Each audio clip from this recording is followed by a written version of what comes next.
terhormat Kepala SMPN 45 Bandung, Ibu Yunita Atayani SPDM. Yang kami hormati analisis tata usaha Bapak Sudiono SD beserta staf. Dan yang kami hormati Ibu Bapak Guru SMPN 45 Bandung. Assalamualaikum warahmatullahi wabarakatuh. Selamat siang, salam sejahtera untuk kita semua. Puji dan syukur mari kita panjatkan kehadiran Allah Subhanahu wa Ta'ala. Karena kasih rahmatnya kita dapat berjumpa kembali di SMPN 45 Bandung dengan sehat walafiat.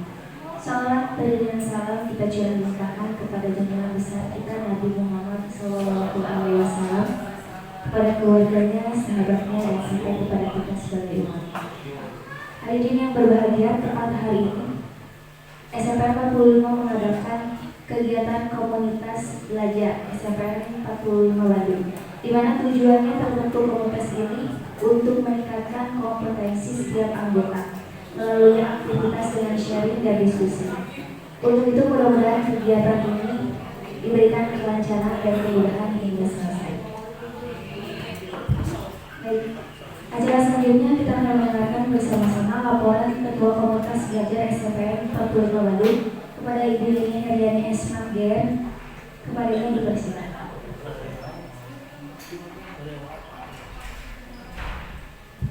Terima kasih kepada Ibu Yeni. Assalamualaikum warahmatullahi wabarakatuh. Waalaikumsalam warahmatullahi wabarakatuh. Yang terhormat Kepala Sekolah SMP Negeri 45 Bandung, yang terhormat Ibu Bapak Wakasek SMP 45 Bandung, yang saya hormati Ibu Bapak Guru Hebat SMP Negeri 45 Bandung. Alhamdulillah hari ini, hari Kamis, kita bisa mengadakan komunitas belajar SMP Negeri 45 Bandung, yang mungkin salah satu yang akan kita buat untuk mengisi dalam pengelolaan gereja. Mungkin yang ingin saya sampaikan bahwa komunitas belajar dibuat dengan 3 prinsip. Yang pertama adalah berbagi praktik baik. Berbagi praktik ini kita gunakan kepada ibu bapak, silakan untuk berbagi praktik baik dalam komunitas. Salah satunya adalah kita punya rekan kerja yaitu Ibu Rastri sebagai calon guru penggerak, maka kita akan membantu beliau juga mensupport beliau dalam acara diseminasi. Kemudian juga kepada teman-teman yang lain juga bisa ini sebagai ajang untuk berbagi praktik banget. Yang keduanya adalah berkolaborasi. Di Kombal ini mudah-mudahan menjadi ajang kolaborasi kita dalam setiap pembelajaran. Jadi ketika ada kesulitan dalam pembelajaran atau siswa, kita bisa berdiskusi dalam program ini. Kemudian yang ketiga adalah belajar. Dalam Kombal ini kita akan belajar ketika punya teman-teman yang sudah lebih baik, sudah bisa, silakan ini adalah dijadikan program kita untuk belajar apapun itu. Ya. Kemudian saya ucapkan terima kasih yang luar biasa kepada teman-teman yang sudah hadir di tengah kesibukannya, di tengah jam 1 itu enaknya tidur Bu ya. Tapi alhamdulillah masih semangat untuk belajar, untuk menjadi lebih baik, dan insya Allah kedepannya SMP 45 Bandung menjadi sekolah yang terbaik di kota Bandung. Hari ini ada 2 kegiatan kita yang memang seharusnya kegiatan ini diadakan 2 kali ketika bulan Mei, tapi karena ada satu hal makanya kita bisa melaksanakan hari ini. Alhamdulillah rekan kita yang pertama adalah Ibu Rasti Rahayu SPD, kemudian juga ada Pak Panggi SPD yang akan menyampaikan tema kegiatan. Dan kemudian untuk tema ini mohon maaf juga saya sampaikan bahwa kita 2 tema ini seharusnya dibuat 2 kali pertemuan, tapi mohon maaf kata Tuhan dibuat di 1 kali pertemuan, tapi insya Allah untuk sertifikat 2 ya, sertifikatnya 2 karena untuk memenuhi pengelolaan gereja. Jadi tenang saja, mudah-mudahan Juni ini semua pengelolaan gereja Ibu Bapak bisa 100% dan selesai. Kemudian juga mungkin menjawab kekhawatiran Ibu Bapak, ini gimana ya saya yang aksi nyata itu belum beres, belum dapat sertifikat. Ibu Bapak tenang saja, kalau belum dapat sertifikat masih perbaikan atau masih validasi atau pengajuan banding, Ibu Bapak bisa menguploadnya yaitu saja aksinya. Ya, kalau belum Juni belum selesai. Jadi tenang, tidak usah menjadi khawatir. Hari ini kita belajar dan enjoy ya Bu Lasti. Jadi istilahnya tong jadi emutan. Hari ini kita belajar materi ini sangat menarik. Materi ini satu Bu Lasti tentang disiplin positif, yang keduanya Papani tentang bullying. Jadi kedua materi ini adalah terkait satu sama lain. Jadi terima kasih, selamat belajar.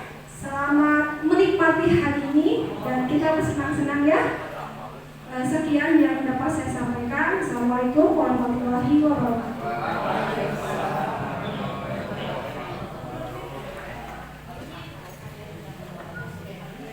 Baik, acara selanjutnya sambutan sekaligus membuka kegiatan Kombel yang akan disampaikan langsung oleh Ibu Kepala SMP 45 Bandung kepada Ibu Yuli Sepeda dipersilakan.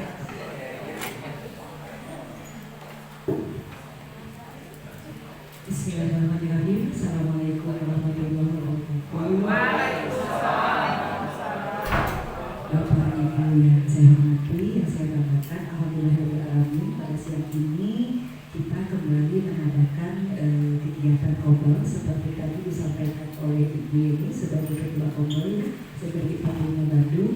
Dan bagi saya ini adalah satu kebanggaan bahwa sekolah kita dan Bapak Ibu sangat antusias sekali mengikuti Kombel ini, di mana ini bukan hanya memenuhi kewajiban untuk mendapatkan sertifikat saja Bapak Ibu, tetapi juga kewajiban kita sebagai pendidik ya untuk meningkatkan pengetahuan kita, wawasan kita, khususnya dalam menyelenggarakan pendidikan dan memberi pelayanan yang terbaik kepada siswa-siswi kita ya.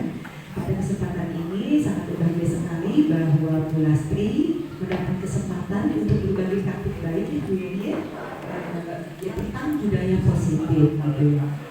Saya yakin insya Allah Bu Lastri nanti akan sangat menyampaikan tentang budaya positif itu apa. Seperti Bapak Ibu ketahui singkat saja, mungkin budaya positif itu adalah kebiasaan-kebiasaan, keyakinan-keyakinan dan nilai-nilai yang baik, yang positif yang ada di sekolah. Sehingga nilai-nilai itu, kebiasaan-kebiasaan itu bisa membentuk siswa menjadi siswa yang kompeten, ya, kemudian lebih hormat kepada Bapak Ibu guru, lebih mempunyai pengetahuan yang luas, gitu ya. Kemudian bisa menjadi pribadi-pribadi yang lebih baik lagi, itu Bapak Ibu. Sangat berat sekali Bapak Ibu ya, seperti apa kita harus membiasakan, harus menghidupkan budaya positif di sekolah, seperti itu. Tentunya nanti Bu Lastri pada kesempatan ini akan menyampaikannya dengan lebih jelas dan lebih gamblang. Dan untuk tadi disampaikan Ibu ini juga soal sertifikat, insya Allah kalau kami ya pihak sekolah, saya sebagai kepala sekolah akan sangat membantu Bapak Ibu. Saya tidak akan mempersulit Bapak Ibu, saya akan mempermudah ya. Yang penting Bapak Ibu mengikutinya dengan baik, gitu ya Bapak Ibu ya, insya Allah. Karena memang saya sudah mengecek PMM yang Bapak Ibu itu memang untuk dokumen masih pada kosong, tapi tidak apa-apa. Saya pernah ngobrol dengan Pak Guru kalau ada dokumen masih kapan rencananya, nanti Juni ya Pak Guru ya. Jadi nanti Juni mungkin nanti akan teknisnya, mungkin nanti oleh Pak Guru dan teman-teman dulu apakah dikumpulkan dan sudah ada apa, lalu sama-sama upload misalnya, ya seperti itu. Yang penting seperti kemarin kata pesan Bapak Pengawas, karena kesempatan kemarin tidak bisa semuanya hadir ya, bahwa itu harus selesai di bulan Juni, dan insya Allah saya yakin kita semuanya bisa menyelesaikannya karena memang harus ya, seperti itu ya Bapak Ibu ya. Jadi terima kasih atas kehadiran Bapak Ibu, hanya memang tidak semuanya hadir Bu Yeni ya, nanti harus diingatkan kembali mungkin Pak Guru dan teman-teman kurikulum ya, untuk guru-guru yang hari ini tidak hadir harus ada tekanannya apa gitu. Karena bagaimanapun juga sertifikatnya itu kan akan sangat berguna, bermanfaat. Bukan cuma sertifikatnya Bapak Ibu ya, ilmunya. Nah itu ya, ilmunya gitu ya. Jadi bahwa nanti itu akan bergiliran mungkin berbagi praktik baiknya. Kali ini Bu Lastri, nanti Pak Pandi, ke depannya mungkin yang lain ya. Mungkin nanti ada Bu Dwi, ada Bu Amalia, ada Bu Iis, banyak kan. Yang lainnya insya Allah akan diberikan ruang dan waktu serta kesempatan untuk bisa memaparkan praktik baiknya di sini. Itulah gunanya komunitas belajar Bapak Ibu ya. Kita sama-sama belajar tentang berbagai hal yang tujuannya sekali lagi untuk menjadikan siswa-siswi kita, murid-murid kita menjadi anak-anak yang lebih baik. Itu mungkin Bapak Ibu ya. cukup dari saya, nanti panjang lebarnya tentang budaya positif akan disampaikan oleh Ibu Lastri. Terima kasih. Assalamualaikum warahmatullahi wabarakatuh. Oh, dibuka dulu ya. Baiklah, kita buka dulu ya Bapak Ibu ya kegiatan komunitas belajar pada tanggal 6 Juni tahun 2024 dengan diseminasi modul 1.4 budaya positif oleh Ibu Lastri. Dengan baca basmalah, Bismillahirrahmanirrahim. Kita buka kegiatan komunitas pada hari ini. Selamat mengikuti kegiatan komunitas, tetap semangat semuanya, jangan ada yang nangis. Assalamualaikum warahmatullahi wabarakatuh.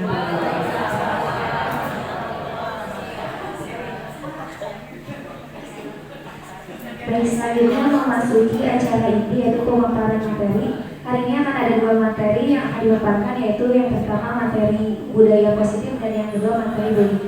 Baik, mari kita memasuki pemaparan materi pertama yaitu budaya positif yang akan disampaikan langsung oleh Ibu Lasti Rahayu SPDDR di Persiapan.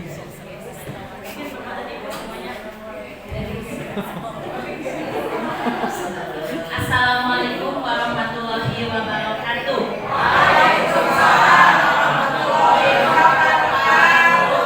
Puji dan syukur kita panjatkan kehadiran Allah Subhanahu wa taala karena berkat rahmat dan karunia-Nya kita bisa hadir di sini dalam acara diseminasi modul 1.4. Salawat serta salam semoga selalu tercurah limpahkan kepada junjungan kita Nabi besar Muhammad sallallahu alaihi wasallam, kepada keluarganya, kepada sahabatnya, dan insya Allah sampai kepada kita umatnya hingga akhir zaman. Amin. Baik, yang terhormat Ibu Kepala SMP 45 Bandung, Ibu Yuli, beserta staf. Yang terhormat Bapak Kepala Urusan Tata Usaha beserta staf, serta yang terhormat Ibu dan Bapak Guru yang luar biasa hebat yang telah hadir dalam acara ini. Sebelumnya saya ingin mengucapkan terima kasih yang sebesar-besarnya atas kehadiran Ibu dan Bapak dalam kegiatan diseminasi modul 1.4 tentang budaya positif. Ini merupakan salah satu penerapan tugas di modul 1.4 ini. Saya Lastri Rahayu, calon guru penggerak angkatan 10, unit kerja SMP Negeri 45 Bandung. Boleh?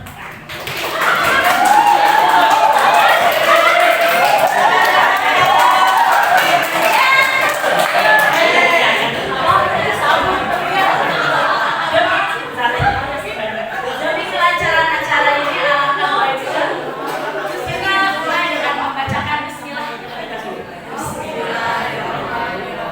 Agar diberkahi acara kita hari ini ya. Tidak usah tenang, insya Allah ya.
budaya positif ya, tentu saja.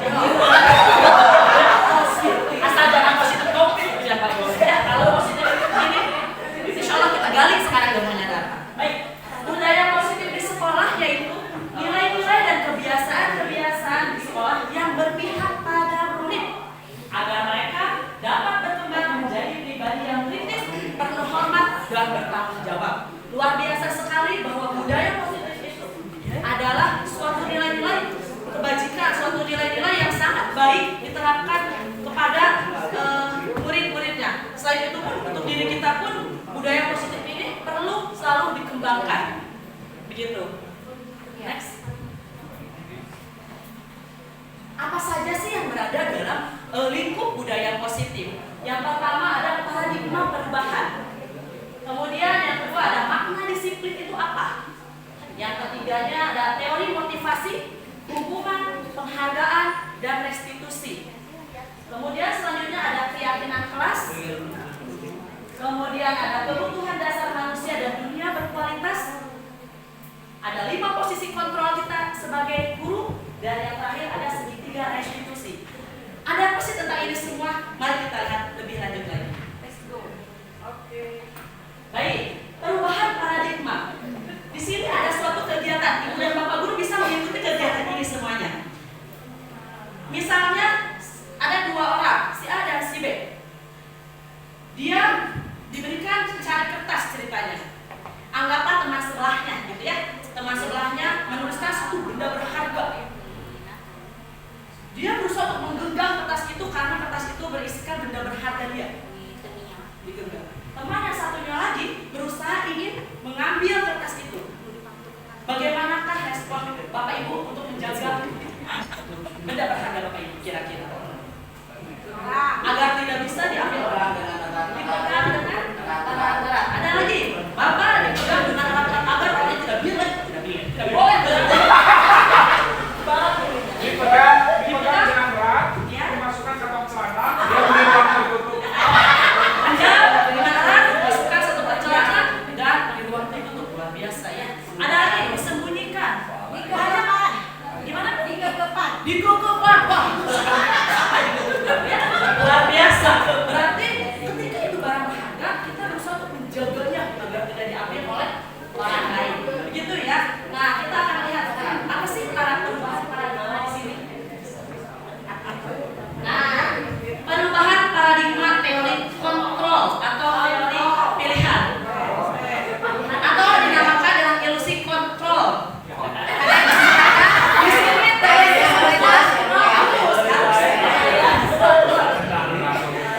yang pertama ada ilusi guru mengontrol murid. Ilusi bahwa dikritik dan membuat orang merasa bersalah dapat membuatkan karakter. Jadi maksudnya di sini bahwa ini semua perubahan itu adalah sebuah ilusi. Bahwa yang pertama ilusi guru mengontrol murid. Sebetulnya kita tidak bisa sebagai guru mengontrol murid. Kita hanya bisa mengontrol diri kita sendiri. Kita pada dasarnya tidak bisa mengontrol murid. Kamu harus seperti ini, kamu tidak harus seperti ini. Tugas kita di sini hanyalah menuntun ke arah mana seharusnya seorang murid atau murid kita itu berjalan. Kemudian, ilusi bahwa kritik dan membuat orang merasa bersalah dapat menguatkan karakter. Ini pun sebuah ilusi. Dimana ketika kita misalnya kepada anak kita, kamu tuh kenapa sih melakukan kesalahan lagi? Jadi kan ibu tuh, kamu bikin ibu kecewa deh. Kan itu kesannya aja membuat murid merasa bersalah kepada kita, gitu kan? Itu tuh tidak membuat siswanya, muridnya menjadi berkarakter sebetulnya, malah merasakan dirinya, oh iya saya tuh ternyata membuat merasa bersalah guru kita gitu lah gitu ya. Kemudian ilusi bahwa penguatan positif efektif dan bermanfaat. Dan yang terakhir ilusi bahwa orang dewasa memilih hak untuk memaksa, karena pada dasarnya kita tidak bisa memaksa orang lain ya, seperti itu. Ilusi saja sebetulnya. Nah, kenyataannya kita lihat apa sih yang seharusnya kita lakukan kepada murid kita sehingga kita berlakukan budaya positif tadi kepada murid kita. Yang tadi stimulus responnya yang biasa selama ini kita kenal, bahwa kita mencoba mengubah orang agar pandangan sama dengan kita. Padahal kita nggak bisa mengubah pandangan orang lain agar sesuai dengan pandangan kita. Bagaimana teori kontrolnya atau pilihan yang mungkin bisa dilakukan? Yaitu kita berusaha memahami pandangan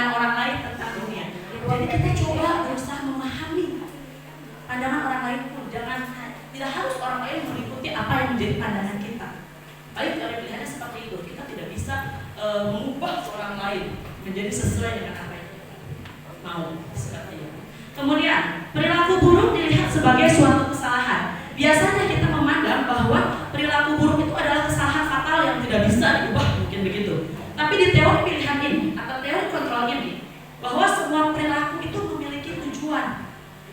Mungkin dia melakukan salah, dia itu untuk kebaikannya dia nanti ke depannya. Karena biasanya kita baru melakukan kebenaran itu dari kesalahan dulu gitu ya. Jadi kita ubah paradigma kita, jangan menganggap bahwa sudah membuat kesalahan ya udah kamu masalah, kamu buruk gitu. Tapi dia melakukan salah sekarang, tujuannya mungkin ke depannya dia tidak akan pernah melakukan kesalahan lagi. Seperti itu ya kepada dia. Kemudian orang lain bisa mengontrol saya, pada kenyataannya tidak bisa. Maka teori kontrolnya seperti apa? Hanya kita sendiri yang bisa mengontrol diri kita. Gitu. Kemudian pemaksaan ada pada saat bujukan gagal. Kita ubah paradigmanya menjadi kolaborasi dan konsensus menciptakan pilihan-pilihan baru. Yang terakhir, model berpikir menang atau kalah. Maka kita ubah paradigma kita bahwa harus berpikir menang untuk menang. Jangan kalah untuk menang atau menang atau kalah, tapi menang untuk menang. Setuju Bapak dan Ibu? Setuju? Setuju. Ya, next. Oke. Nah, sekarang tentang disiplin. Sebelum melihat ini, menurut Ibu dan Bapak, disiplin itu ada yang tahu seperti apa?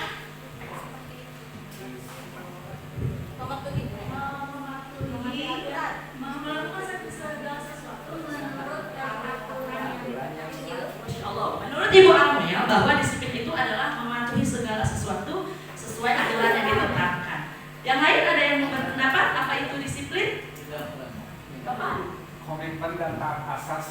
Komitmen dan taat asas, Masya Allah, luar biasa ya. Itu disiplin menurut Ibu dan Bapak. Terima kasih atas pendapatnya. Ya, bahwa disiplin adalah artinya belajar ternyata secara bahasa Latinnya. Makna asal dari ini berkonotasi dengan disiplin ini berdasarkan murid-murid Socrates dan Plato. Disiplin diri membuat orang menggali potensinya menuju sebuah tujuan apa yang ingin dia hargai. Kemudian, namun dalam budaya kita, makna kata disiplin telah berubah menjadi sesuatu yang dilakukan seseorang kepada orang lain untuk mendapatkan kepatuhan. Ya. Itu yang biasanya kita terkenalnya bahwa disiplin itu harus patuh, harus sesuai aturan, gitu kan ya. Nah, kecenderungan umum adalah menghubungkan kata disiplin dengan ketidaknyamanan, bukan dengan apa yang kita hargai atau pencapaian suatu tujuan mulia. Pada dasarnya sebetulnya disiplin itu adalah sesuatu yang baik yang kemudian membuat diri kita dihargai sebetulnya. Ketika kita sudah disiplin, insya Allah kebaikan-kebaikan pun akan datang kepada kita tanpa harus kita tuntut seperti apa. Kita disiplin, datang tepat waktu, insya Allah itu kebaikan buat kita juga. Begitu ya Ibu dan Bapak. Selanjutnya, nilai-nilai kebajikan universal. Nilai-nilai kebajikan adalah sifat-sifat positif manusia yang merupakan tujuan mulia yang ingin dicapai setiap individu. Sebetulnya, Bapak dan Ibu sekarang lagi ramai profil pelajar Pancasila. Di situ ada dimensi-dimensinya yang selalu kita sekarang sering dengar gitu ya. Ada bernalar kritis, ada apa lagi? Kemandirian, gotong royong, beriman dan bertakwa dan akhlak mulia, kerjasama dan lain sebagainya. Itu sebetulnya adalah nilai-nilai kebajikan. Dan apa yang kita sekarang terapkan dan apa yang sekarang kita ingin capai kepada murid kita, kepada diri kita sendiri adalah untuk mencapai nilai-nilai kebajikan ini. Kita sebagai pendidik berharapkan setiap murid kita menunjukkan sifat-sifat kebajikan dalam dirinya. Setuju ya Ibu dan Bapak semuanya ya? Baik, lanjut. Nah, teori motivasi perilaku manusia. Di sini ada motivasi eksternal dan motivasi internal. Jadi kita berharap bahwa motivasi itu harus datang dari dirinya sendiri, dari si murid itu sendiri. Karena ketika motivasi internal itu sudah tercapai, maka tujuan disiplin disiplin positif itu pun tercapai. Di sini misalnya satu, motivasinya misalnya yang pertama adalah untuk menghindari ketidaknyamanan atau hukuman apa yang akan terjadi jika saya tidak melakukannya.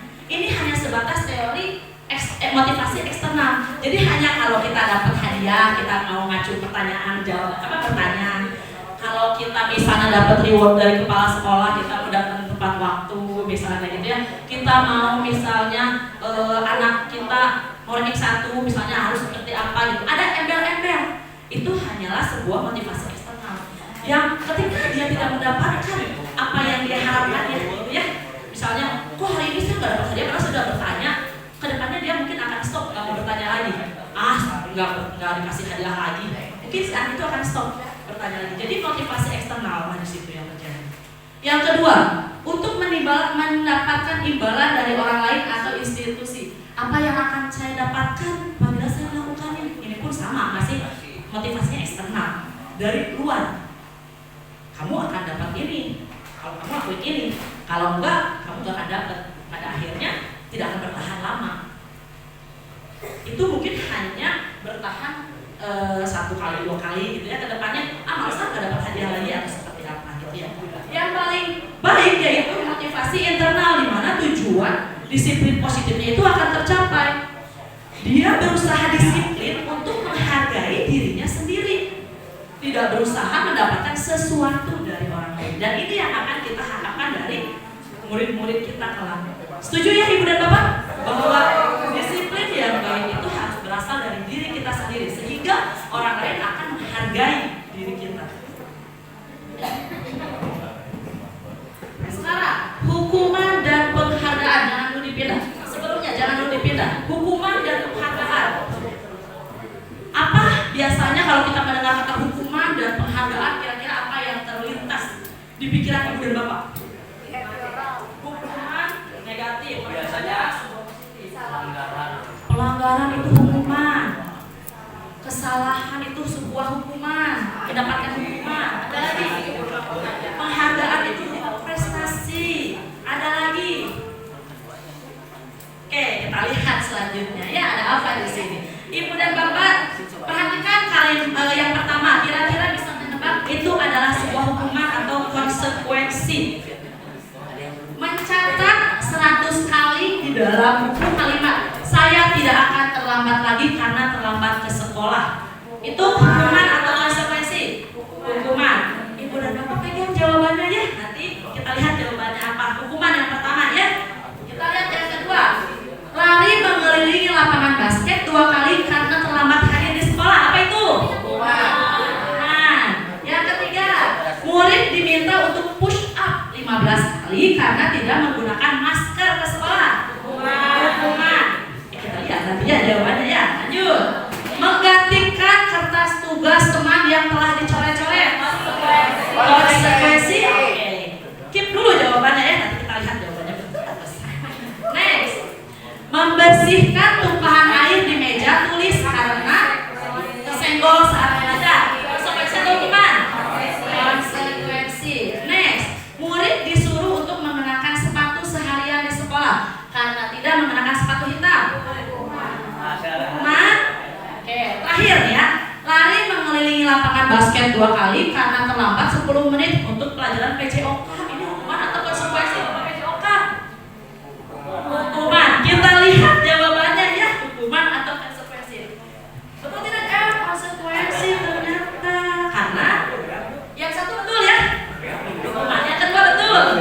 Yang ketiga betul. Yang keempat betul. Kelima juga betul. Kenapa yang ketujuh tadi salah ya? Semuanya ya kita. Mungkin begitu pintar. Terima kasih kita. Karena kenapa ya berbeda dengan yang atas? Di sini karena berkaitan dengan PJOK. Mungkin sebelumnya sudah ada kesepakatan. Ya, karena sudah ada kesepakatan dengan guru PJOK-nya. Kalau yang tadi kan secara umum, ya. Terima kasih. Lanjut. Nah, kita akan lihat apa perbedaan dari hukuman dan konsekuensi. Yang baik kita lakukan yang mana?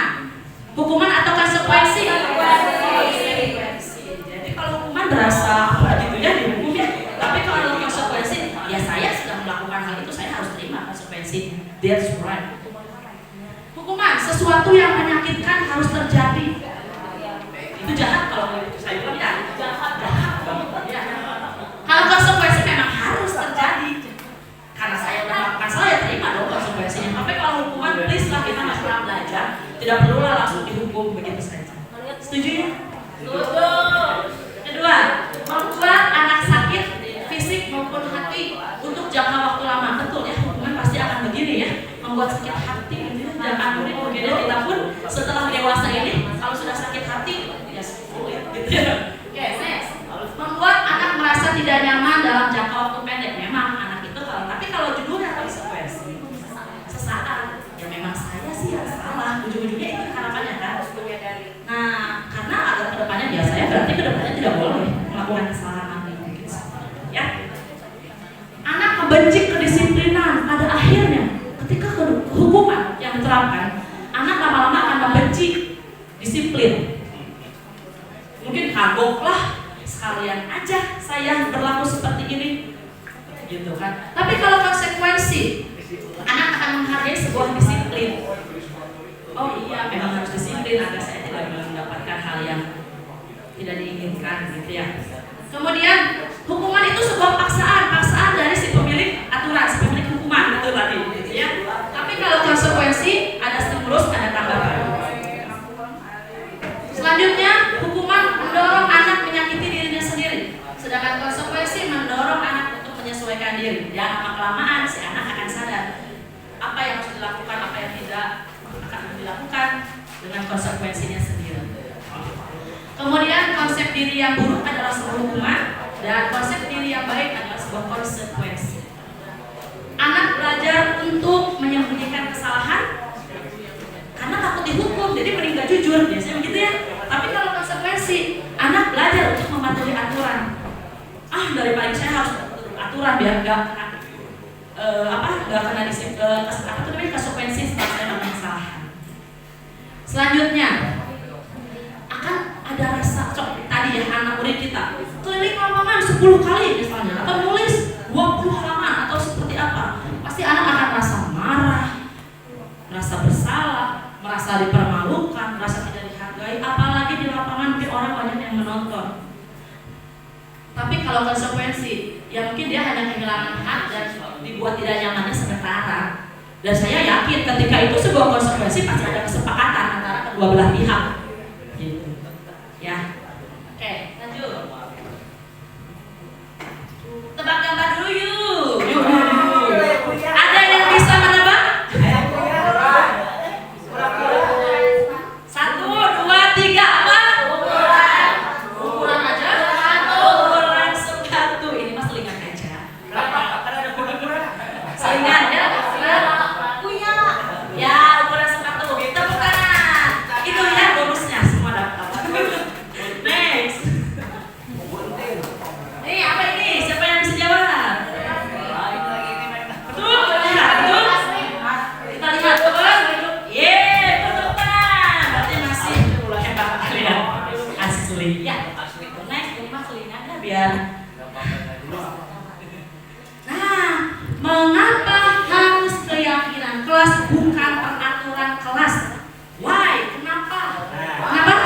Keyakinan kelas karena berdasarkan kesepakatan dari dua belah pihak, sehingga ketika ada yang melanggar aturan juga dilakukan secara disadari gitu ya. Sementara peraturan dari satu pihak saja.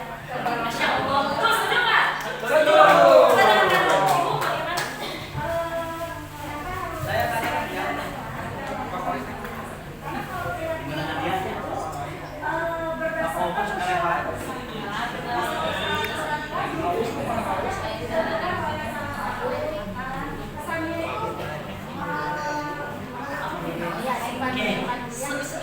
Intinya peraturan itu seakan dipaksa dan biasanya di pikiran kita peraturan untuk dilanggar gitu kan ya. Jadi keyakinan kelas lah yang baik. Ada tambahan tadi Bapak?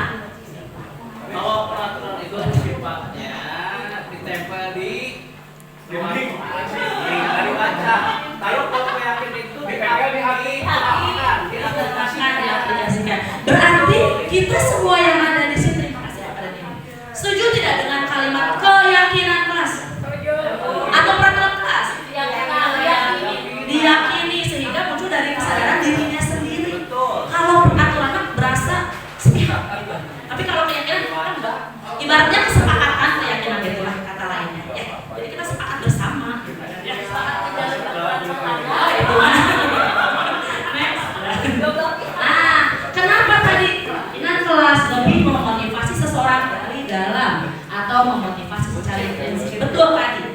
dari kesadaran dirinya, bukan dari luar. Ya. Seseorang akan lebih tergerak dan bersemangat untuk menjalankan keyakinannya daripada hanya sekedar mengikuti serangkaian aturan. Berasa di aturan tuh, wah aturan ada buat dilanggar lah gitu ya.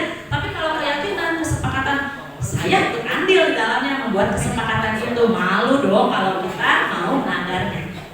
Setuju ya? Setuju. Next ya. Nah, pembentukan keyakinan kelas ternyata ada syaratnya, bukan syarat ya. Bagaimana sih seharusnya keyakinan kelas itu dibuat? Tidak asal kita buat ternyata ya. Yang pertama, keyakinan kelas bersifat lebih abstrak daripada peraturan yang lebih rinci dan konkret.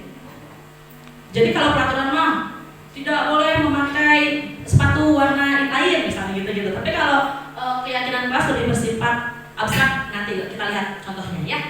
Keyakinan kelas berupa pernyataan-pernyataan universal. Pernyataan keyakinan kelas senantiasa dibuat dalam bentuk positif. Keyakinan kelas hendaknya tidak terlalu banyak sehingga mudah diingat dan dipahami oleh semua warga kelasnya. Selanjutnya, keyakinan kelas sebaiknya sesuatu yang dapat diterapkan di lingkungan tersebut.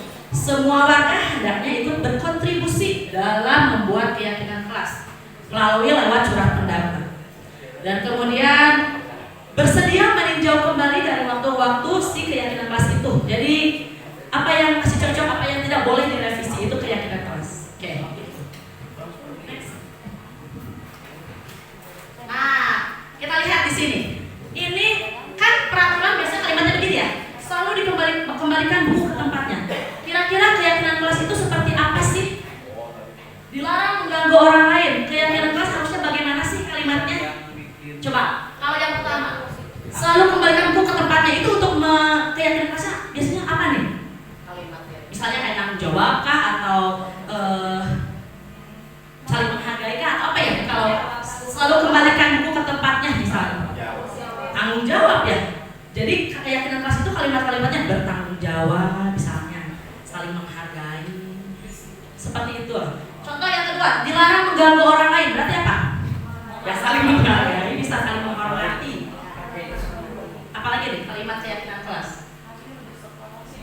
Hadir di sekolah 15 menit sebelum pembelajaran dimulai. Disiplin itu bisa berubah menjadi keyakinan kelas.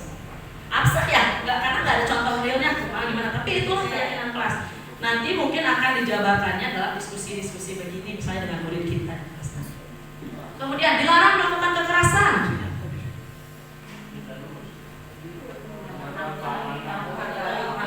Bisa ya. Ya, betul. Dilarang menggunakan narkoba. Menjaga kesehatan, bisa nggak? Ya, makan makanan sehat, itu bisa menjadi sebuah keyakinan kelas kalimatnya. Bergantian atau menunggu giliran. Budaya antri, bisa. Next, gunakan masker. Kesehatan, jaga kesehatan. Jangan berlari di kelas atau koridor. Tertib. Ya, kita lihat coba next. Itu tidak sama tidak dengan apa yang tadi kita bilang. Nah, keyakinan kelas itu kalimatnya begini. Tanggung jawab, menghormati orang lain, berkomitmen, keselamatan, kesehatan, bersabar, saling menghargai dan sebagainya. Itulah keyakinan kelas. Dan hindari sih sebetulnya kalimat-kalimat negatif ya.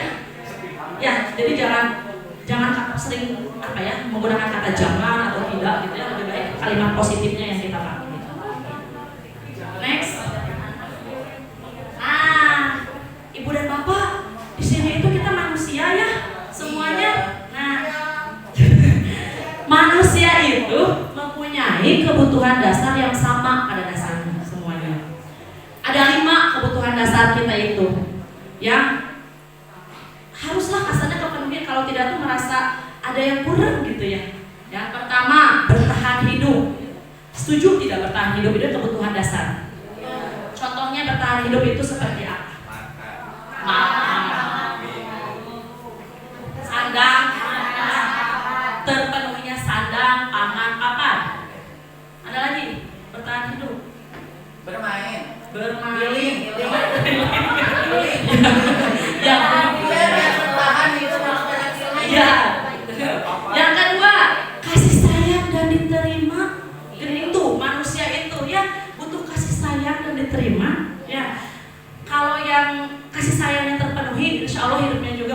bahagia gitu ya. Contohnya nih mungkin ya. Maka intinya ketika seseorang mendapat kasih sayang yang sudah lebih, dia akan menunjukkan rasa kebahagiaan dan menularkan kebahagiaan itu kepada orang lain. Kalau sudah bawaannya, contoh aja kita dari rumah berangkatnya bahagia, yakin masuk ke kelas bahagia, tapi di rumah sudah mumet ke kelas teh, kan senggol banget dia bahasa jadi kayak diem lu gitu ya, kayak pengen kasar aja gitu bawaannya. Jadi rasa kasih sayang sudah terpenuhi, insya Allah kita pun akan ya bahagia ke murid-murid kita ya. Selanjutnya kesenangan, fun. Tadi satu dari Bapak ya, healing. Butuh nggak Bapak dan Ibu healing?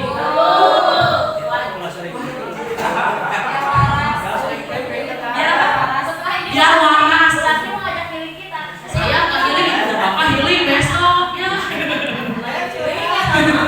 Ya jadi yang ini selamat healing ya. Kita healing nanti sama-sama. Jangan haling ya. Naon sih? Yang selanjutnya penguasaan atau kekuatan maksudnya di sini. Jadi setiap orang pada dasarnya butuh sebuah pengakuan pengakuan dari orang lain, punya penghargaan dirinya, aktualisasi, butuh penguasaan. Ini punya gue gitu loh, gitu kan ya. Maksudnya itu punya saya, itu tidak jangan kamu ganggu gitu. Butuh penghargaan dirinya, gitu. Butuh diakui sebetulnya. Benar kan? Sebetulnya kita butuh diakui, baik itu oleh diri kita, oleh orang lain juga. Wajar, itu memang kebutuhan dasar manusia gitu. Dan yang terakhir kebebasan, freedom gitu kan. Karena yang pernah saya dengar dalam sebuah kekuasaan itu ada spektrum yang lebih luas. Di antaranya adalah selain manusia itu sifat dasarnya senang untuk dipuji, juga dia merasa paling benar. Itu yang tidak bisa lepas dari seperti itu. Itu ada dalam spektrum penguasaan. Betul itu.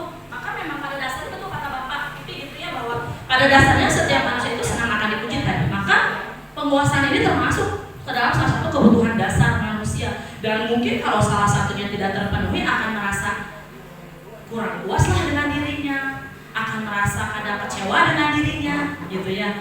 Maka ya kembalikan tadi, bagaimana kita bisa mengontrol diri kita agar tidak merasa atau tidak kekurangan dari kelima kebutuhan dasar ini.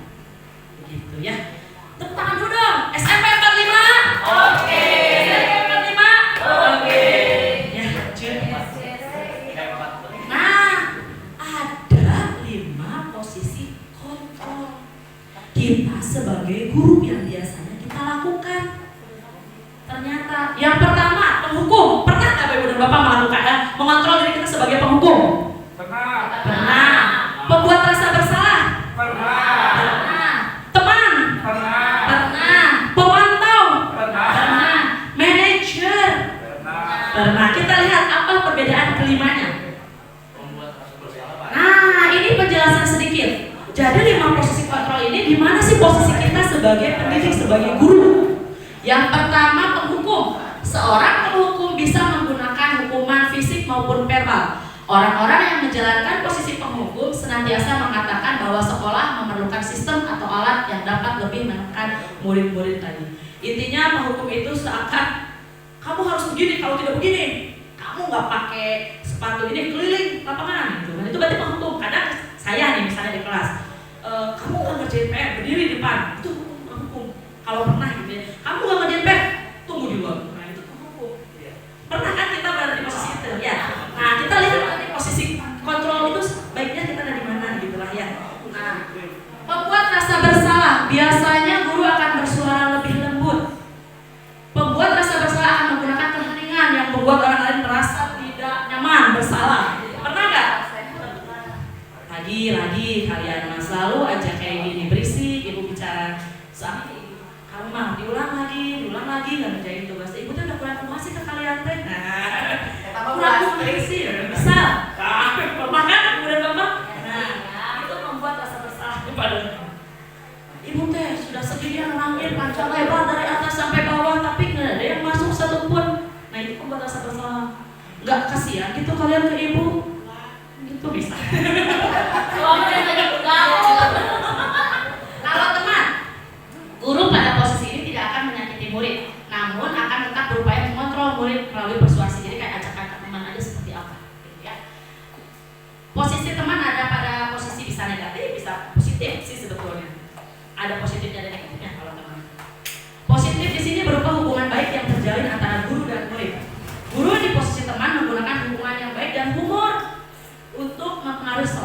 Jadi kayak ke friend aja gitu, hai gitu misalnya gitu, kayak teman gitu posisinya dulu.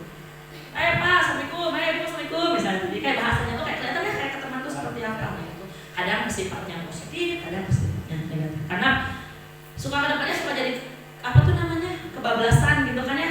Jadi hilang kontrol, hilang antara kamu termasuk siswa juga kan kalau misalkan diperlakukan seperti teman, ya. ada yang salah arti. Misalkan kita memegang pundaknya kalau laki-laki atau kalau tidak ada batas-batas tertentu itu bisa jadi kebablasan yang tadi sama. Betul. Jadi ini semua mungkin kita lakukan sebetulnya, memang ada kita lakukan. Tapi yang tadi betul, kalau kita terlalu melakukan posisi kontrolnya di teman, ya teman lama-lama murid merasa hai gitu ya, itu kan tidak baik gitu ya. Next, memantau berarti mengawasi. Pada saat kita mengawasi, kita bertanggung jawab atas perilaku orang-orang yang kita awasi. Posisi pemantau berdasarkan pada peraturan-peraturan dan konsekuensi.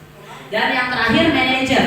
Posisi di mana guru berbuat sesuatu bersama dengan murid, mempersilahkan murid bertanggung jawab dengan perilakunya, mendukung murid agar mendapatkan solusi atas permasalahannya sendiri. Murid diajak menganalisis kebutuhannya maupun kebutuhan orang lain. Jadi di sini bukan terkesan untuk sebagai manajer itu kepada konsekuensi yang harus dapat atau hukuman yang tadi, tapi kamu kalau sudah melakukan ini baiknya seperti apa? Dibalikkan, jadi kita ajak diskusi dulu.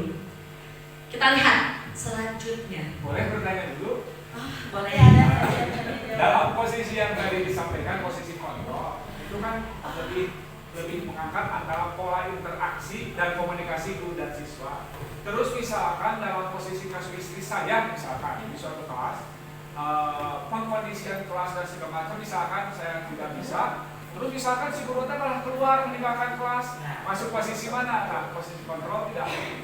Jadi si gurunya merasa pundung gitu keluar, jadi meninggalkan kelas. Nah itu dia apa yang merasa bersalah ya nanti si anaknya, membuat merasa bersalah. Ya, jadi pundung loh, jadi harus datang misalnya kayak ibu maafin saya salah. Betul ya, itu membuat merasa bersalah ya. Iya. Nah Jadi itu tidak langsung anak diposisikan bersalah dalam posisi seperti itu. Iya. Jadi bukan digugah bahwa dalam posisi seperti Enggak. itu apa yang harus diperbaiki, apa yang harus yang harus dimunculkan menuju kondisi. Jadi dari setiap 5 posisi kontrol ini memang ada kelebihan dan ada konsekuensinya nanti di akhir. Kalau posisi itu nanti lama-lama juga si anak mungkin ada merasa dirinya merasa nggak berharga, dirinya merasa nggak berguna juga mungkin. Kenapa? Karena ya saya itu selalu melakukan kesalahan sampai guru itu tuh benci keluar dari kelas ini, merasa rendah dirinya. Itu mungkin terjadi ketika kita selalu membuat muridnya merasa bersalah kepada kita. Kayaknya si ibu itu nggak suka deh sama saya. Saya si bapak ini nggak suka deh sama saya, keluar terus. Jadi merasa dirinya merasa banyak kekurangan kan pada akhirnya kalau kita selalu melakukan posisi kontrol di membuat merasa bersalah. Mungkin itu ya Pak ya. Terima kasih. Kalau ada anak pinginnya di UKS aja, kenapa tuh?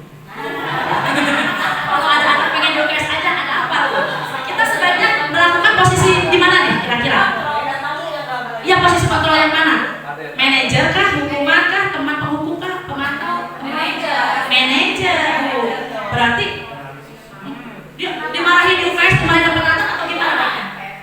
Gimana Bu? Ada peraturan kalau UKS kan harus 2 kali 10 menit, tidak boleh lebih dari itu. Nah, berarti satu pelajaran, 2 pelajaran dia diutin ke UKS. nah, Kalau udah lebih dari 20 menit kan harus ya, pulang. berarti kita orang tua kalau memang sakit. berarti kita bisa melaksanakan posisi kita sebagai manajer dulu. Panggil dulu ya Bu ya anaknya. Ada apa sih, kenapa? Bisa jadi karena pelajarannya apa, merasa dia nggak suka atau merasa dirinya lagi ada masalah di rumahnya, mumet, kamar pelajaran jadi mumet. Kita bisa Kalau sakit berarti harus minta misalnya penanggung jawab UKS, konfirmasi dengan pihak orang tua, ya ada medis, berarti kan ada selain manajer. berarti benar bisa Iya, kita ya. karena untuk memperkuat yang tadi dikatakan manajer, jadi kita selain tadi mengkaji dan menelusuri si siswa tersebut itu latar belakang seperti itu ada apa? Apakah ada sesuatu yang salah? Bisa karena dia menjadi modus, bisa karena kebiasaan jelek, dia tidak nyaman di kelas, itu kan banyak hal. Termasuk UKS jadi pelampiasan. Iya, intinya berarti kita selidiki dulu nih, kita analisis dulu nih, kenapa dia tuh bisa kayak gitu.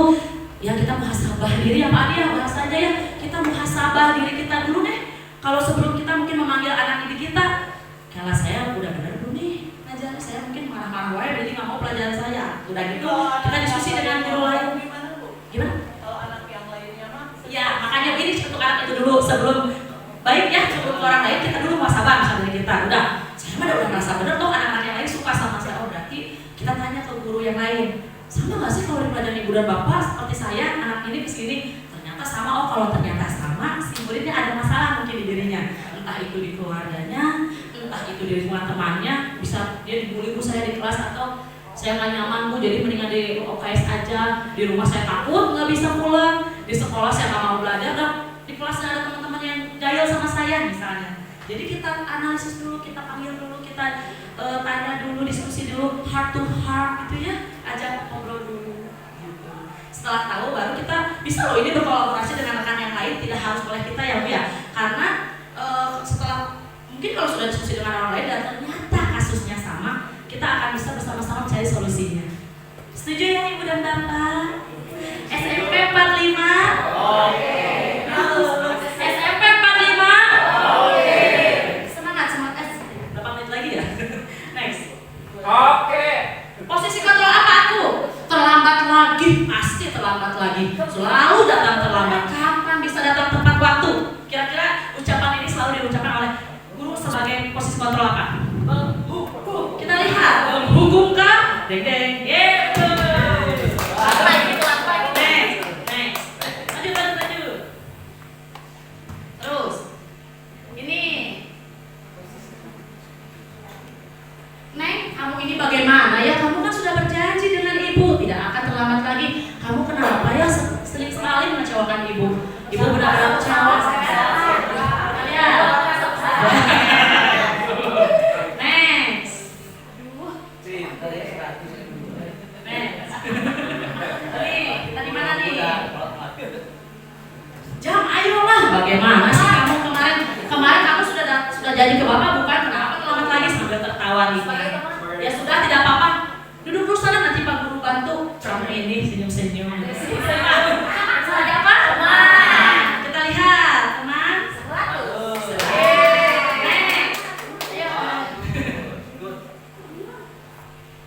Peraturannya apa? Apa yang telah kamu lakukan? Sanksi atau konsekuensinya apa? Kira-kira kalau begini. Apa nih?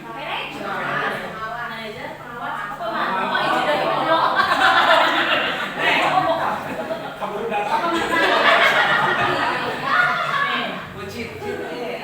Apa coba rencana kamu untuk memperbaiki ini? Tepuk tangan untuk kita semua. Nah, inilah intinya ya.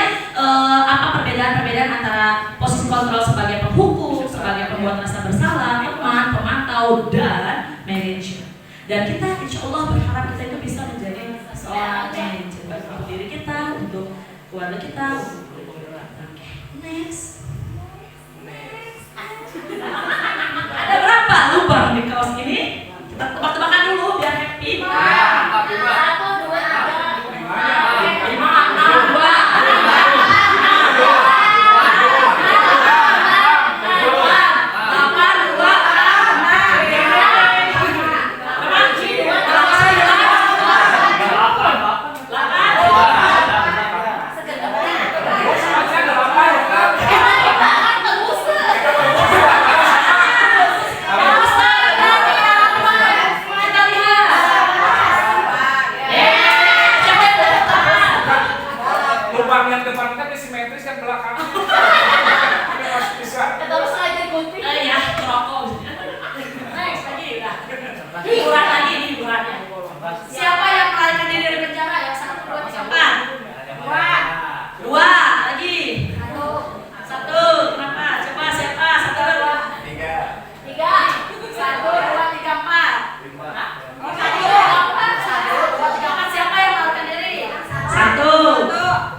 sehingga mereka bisa kembali pada kelompok mereka.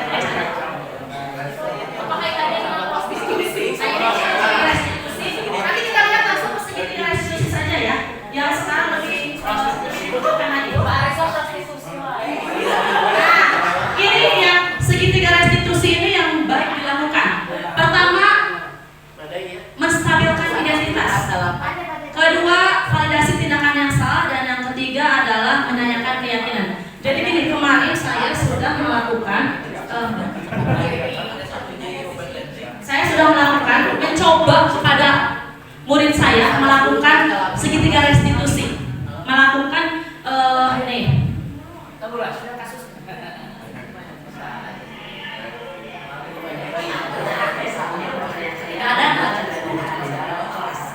Ada kasus di kasusnya tidak diperbolehkan. Hal itu membuat Tajali merasa kesal, marah, dan tidak dapat menahan emosinya kepada beberapa sahabat laki-laki di kelas tersebut. Jadi ada kasus kita menerapkan segitiga restitusi ceritanya. Oh ya, tante udah bicara wedan ya? Oh, emosi. Bapak gimana ya? Wah, kayak lu lah.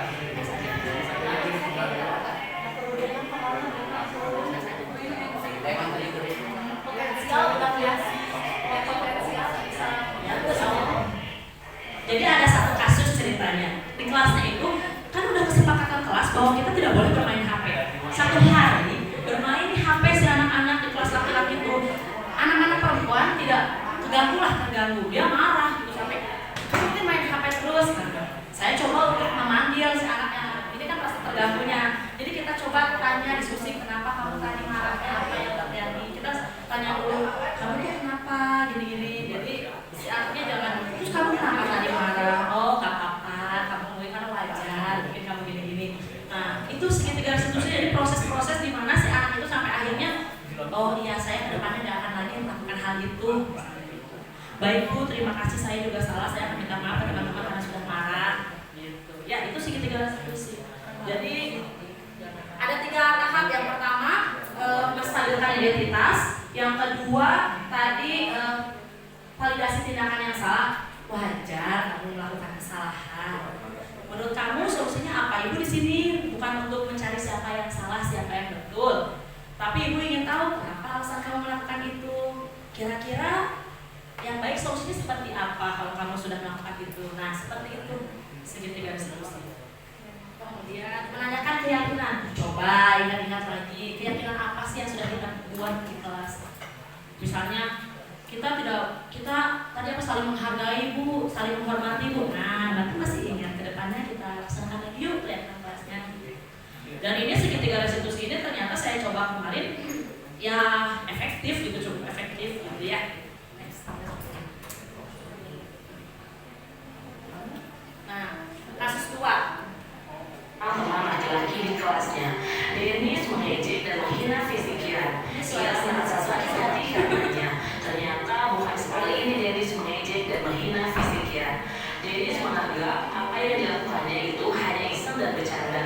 Kira tidak terima dengan apa yang dilakukan oleh Dennis.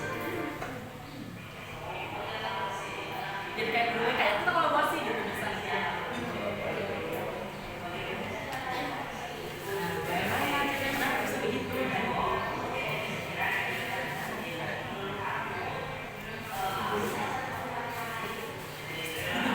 Berasa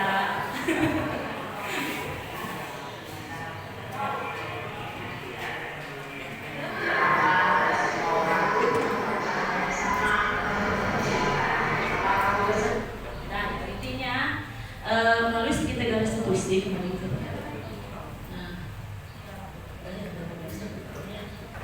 intinya dengan segitiga restitusi kita berharap kita mengembalikan lagi identitas murid kita sehingga murid kita menjadi lebih baik lagi ke depannya. Tapi tidak dijudge bahwa kamu adalah begini nantinya makan ini, tidak gitu. Tapi kita kembalikan lagi ke peserta didiknya agar peserta didiknya merasa dihargai gitu.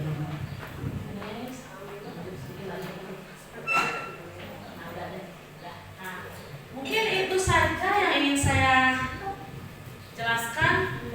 Waktu juga sudah berapa menit Pak? 60 menit itu tidak terasa ya. Masya Allah sudah 60 menit. Alhamdulillahirrahmanirrahim. Sudah cukup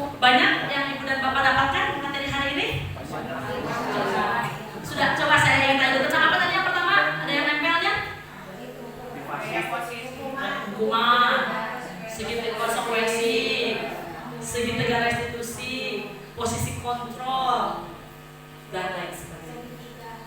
Segitiga apa?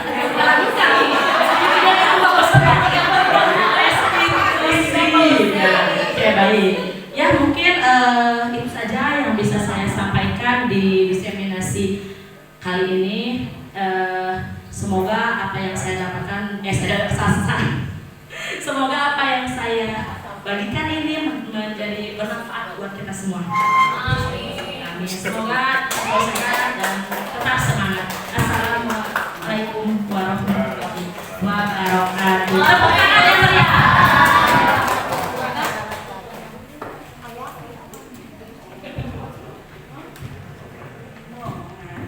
Warahmatullahi wabarakatuh. Perkenalkan, nama saya Yeni Hadiani. Saya adalah guru SMP Negeri 40 Bandung, sekaligus sebagai rekan kerja dari Ibu Lasti Rahayu SPD.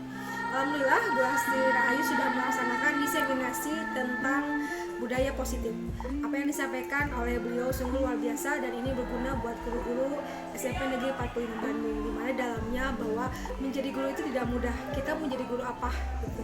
Di sana sudah disampaikan dengan luar biasa, bagaimana dengan institusi juga pokoknya luar biasa gitu. Semoga budaya positif ini bisa dilaksanakan di SMP Negeri 45 Bandung, anak-anak bahagia dan guru juga bahagia. Terima kasih, itulah yang dapat saya sampaikan. Assalamualaikum warahmatullahi wabarakatuh.